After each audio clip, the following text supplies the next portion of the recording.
Hello again, students, and welcome once again to Everything You Need to Know to Survive English Class. Now, the #1 educational video lecture series among convicted jaywalkers in Nebraska. As always, I am your lecturer, Professor Blake, Petit. Today we will begin our discussion on the greatest of English playwrights, Willie the Bard Shakespeare, with our discussion of his most popular work, Romeo and Juliet. As always, you may follow along in your textbook. It is not currently available in the campus bookstore because, heaven forbid, this university allow me to pay my bills. However, it is of course available electronically and in print on Amazon.com. Please turn to page 44 and follow along. Romeo and Juliet. This is Shakespeare's most popular play, despite the fact that many of the others, Titus Andronicus for example, are way funnier.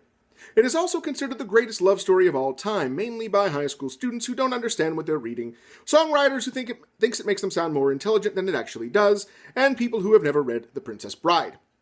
The themes of drugs, underage sex, and suicide have resonated with overdramatic teenagers for over 400 years. Romeo and Juliet is set in Verona, Italy, although one can be forgiven for not realizing this since everyone in the play speaks with a British accent. As long as anyone in Verona can remember, the wealthy Montague and Capulet families have been feuding with each other, and the play begins with a violent altercation between members of the two households. The prince, Richard Dawson, is fed up with this behavior and declares that anyone caught fighting in a public arena will be put to death, which at the time was considered a rather strict punishment. Meanwhile, Romeo, son of Montague, is bummed. He is in love with a girl named Rosalind, who has told him in no uncertain terms that she's just not that into him, even going so far as to take a vow of chastity in the hopes that he can take a hint. After an illiterate messenger lets it slip that Rosalind has been invited to the Capulets' masquerade ball, Romeo's buddies Mercutio and Benvolio agree to help him crash the party and talk to her, as stalking apparently wasn't a thing yet. Lady Capulet, meanwhile, is worried that her daughter Juliet will become an old maid, as she is now at the ripe age of 13. The Capulets arrange a meet-cute for Juliet in Paris, the prince's cousin, at the masquerade ball, but everything is shot to hell when she meets Romeo instead. The two of them fall in love in approximately the space of 15 seconds, holding hands, mumbling some nonsense about pilgrims, which seriously confused Juliet since they weren't scheduled to leave for America for another 120 years. The next day, Romeo convinces his friend Friar Lawrence to marry the two of them in secret. The friar agrees in the hopes that a marriage will end the feud because in-laws always get along, right? That afternoon, Juliet's cousin Tybalt, pissed that Romeo crashed the party, picks a fight with him in a public square. Romeo resists fighting his new cousin-in-law until Tybalt kills Mercutio, who takes 4 acts and a trip to the bathroom during intermission before he actually dies, cursing both of their houses. Enraged, Romeo kills Tybalt, declares himself Fortune's fool, and hauls ass. I would like to remind you all at this point that Romeo and Juliet at this time in the story have known each other for less than 24 hours.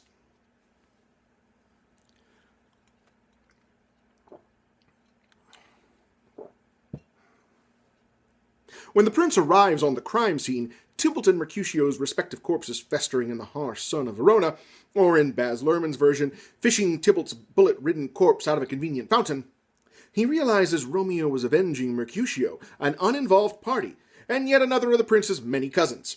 So he's going to go easy on the fugitive, exile instead of execution.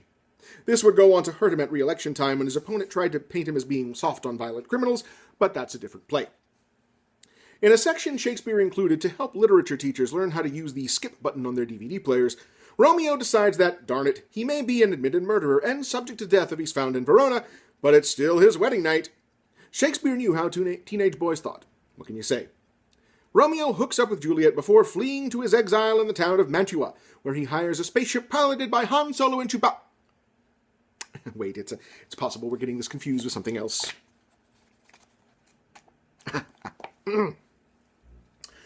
Juliet's dad, whose nephew Romeo just killed, decides that a wedding would be just the thing to perk everybody up in the family, so he orders Juliet to marry Paris. She turns to Friar Lawrence for help, and he comes up with another brilliant plan because the first one worked really well.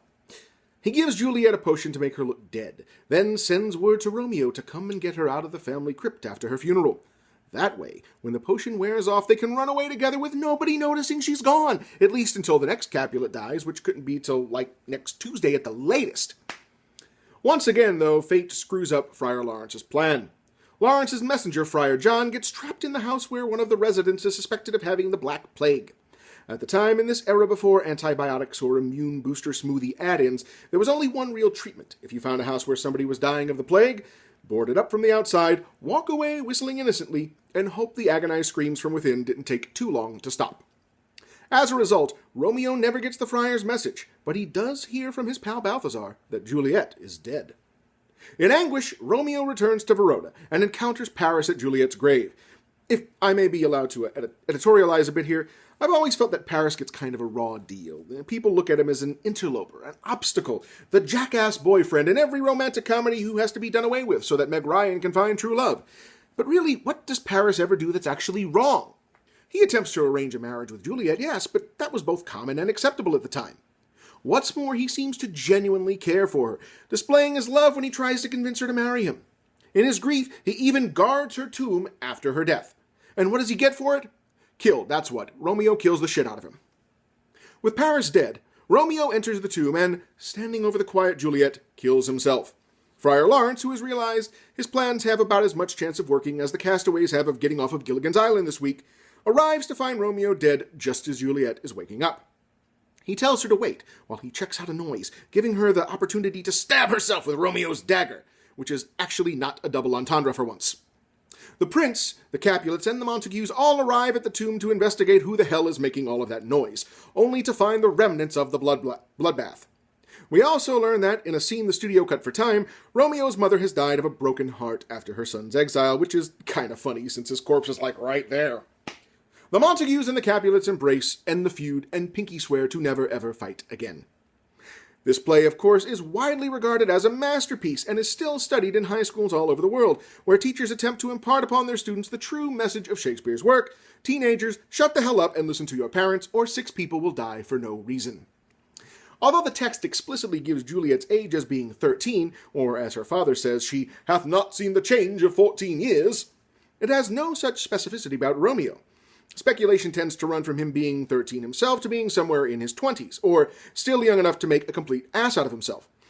Although today such an age gap would result in him being arrested in every state in the Union, in the Middle Ages it would not have been unusual at all. Women at that time were expected to marry older men, who would then die and leave them rich at a relatively young age, at which point they would immediately embark upon a scandalous relationship with the stable boy. Juliet's mother, in fact, tells us that she was already a mother at Juliet's age.